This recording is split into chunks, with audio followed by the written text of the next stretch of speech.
한다. 안녕하세요. 신림제일연구소 김동건입니다. 오늘은 제가 병원이 아닌 이곳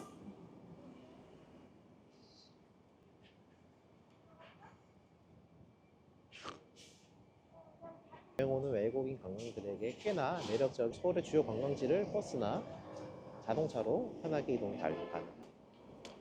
안녕하세요. 신림제일연구소 김동건입니다. 오늘은 병원이 아닌 이곳 신림역 7번 출구 앞에서 인사를 드리네요.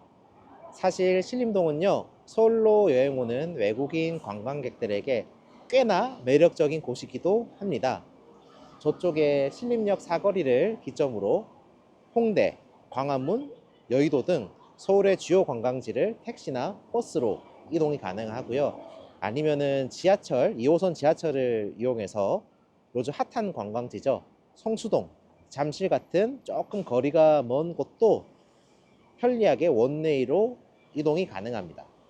그런데 한국인들에게는 신림동이 조금 위험하다고 생각을 할 수가 있는데, 하지만 외국인들에게는, 특히 서울로 여행 오는 외국인들에게는 이곳 신림동이 꽤나 매력적인 요소들이 존재합니다. 오늘은 그 요소가 뭔지 한번 영상을 통해서 알아보겠습니다.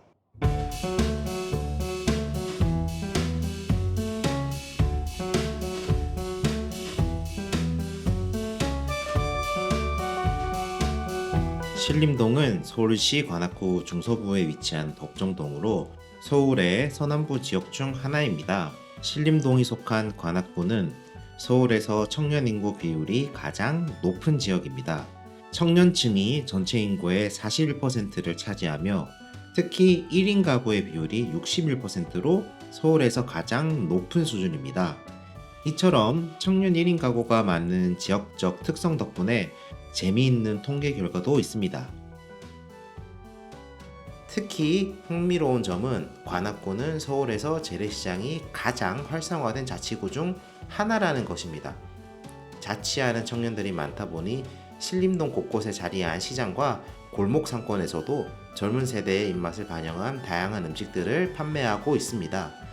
덕분에 유동 인구도 많고 서울의 전통적인 시장 문화와 현대적인 소비 트렌드가 공존하는 독특한 분위기를 느낄 수 있는 곳이죠. 신림동은 서울에서 청년 인구 비율이 가장 높은 지역 중 하나입니다. 그래서 밤이 되어도 거리가 쉽게 조용해지지 않습니다.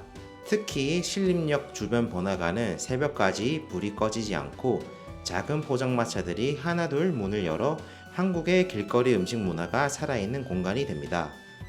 이런 분위기 덕분에 신림동은 일본 도쿄의 대표 유흥지 신주쿠와 비슷한 느낌을 주기도 합니다.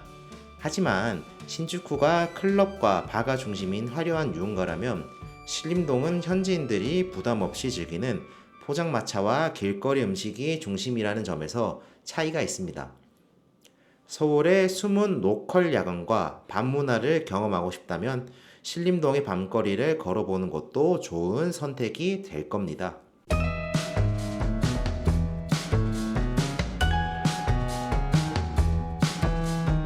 서울 여행에서 신림동의 장점과 단점 세 가지를 정리해봤습니다.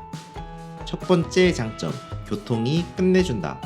서울 여행할 때 교통이 얼마나 편한지 이거 진짜 중요하죠. 신림동은 서울 어디든 이동하기 좋은 위치에 있습니다. 2호선과 신림선을 타면 원웨이로 빠르게 이동 가능해서 환승 없이도 쉽게 다닐 수 있습니다. 서울에서 이동 편한 숙소를 찾고 있다면 신림동이 여행의 숨은 베이스 캠프가 될 수도 있겠죠. 두 번째 장점, 물가가 착하다.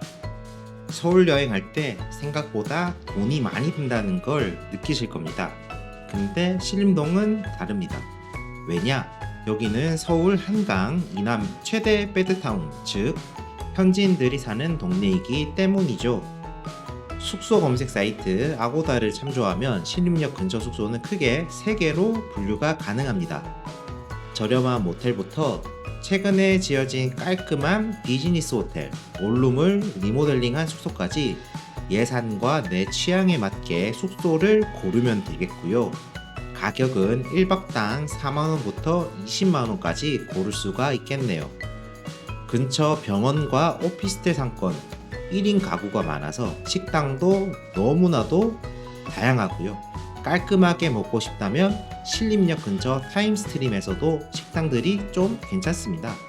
그래도 한국에 왔으니 김치찌개나 제육볶음 같은 현지 음식이 더 맞겠죠. 숙소, 음식, 생활비 전반이 저렴해서 서울에서 가성비 있게 여행하고 싶다면 신림동은 최고의 선택지가 됩니다. 세 번째 장점, 현지인 감성, 진짜 서울을 느낄 수 있습니다. 만약 다들 가는 관광지는 좀 식상하다라고 생각하신다면 신림동에서 하루 정도 현지인처럼 여행해 보는 것도 좋은 방법입니다.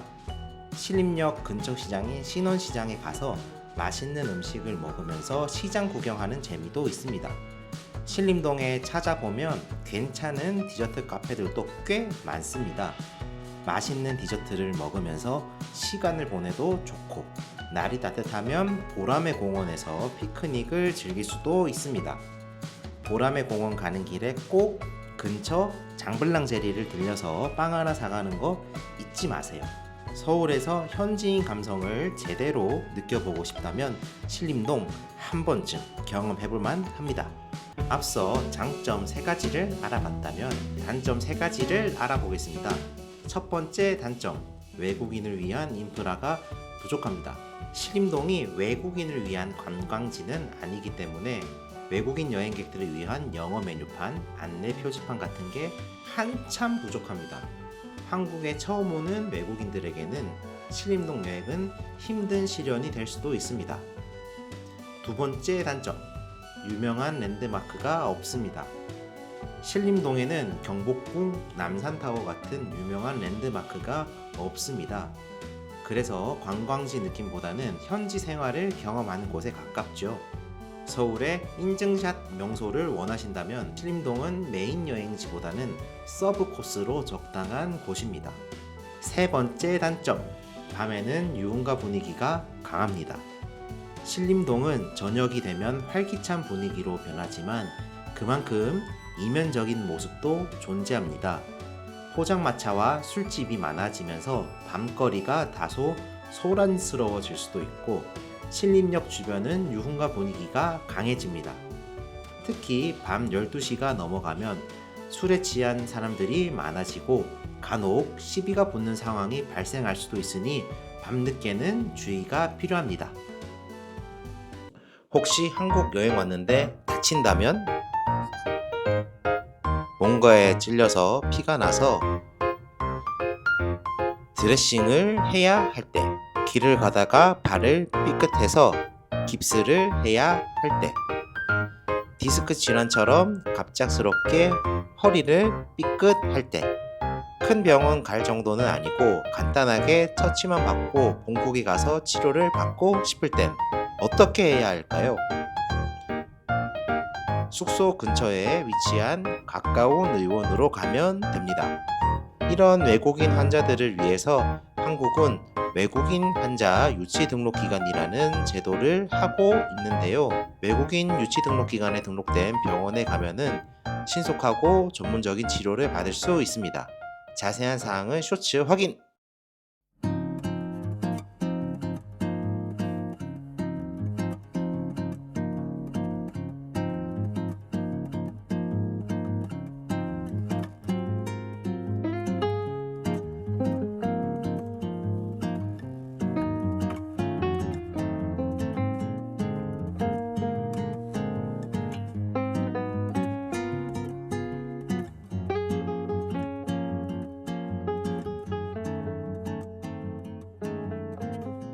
네, 지금까지 저와 함께 신림동에 대해서 한번 알아봤는데요. 어떠셨나요? 한국인의 시선으로 봤을 때는 신림동은 굳이 라는 생각이 들 수도 있습니다. 그러나 외국인 관광객의 시선으로 봤을 때는 신림동은 매력적인 요소가 분명히 존재합니다. 만약에 서울로 여행을 와서 이곳 신림동을 베이스 캠프로 잡는다면 나쁘지 않은 선택이 될 겁니다. 지금까지 이 짧지 않은 비디오 저와 함께 시청해 주셔서 감사하고요. 보라매 공원에서 신재현의 금동건이었습니다.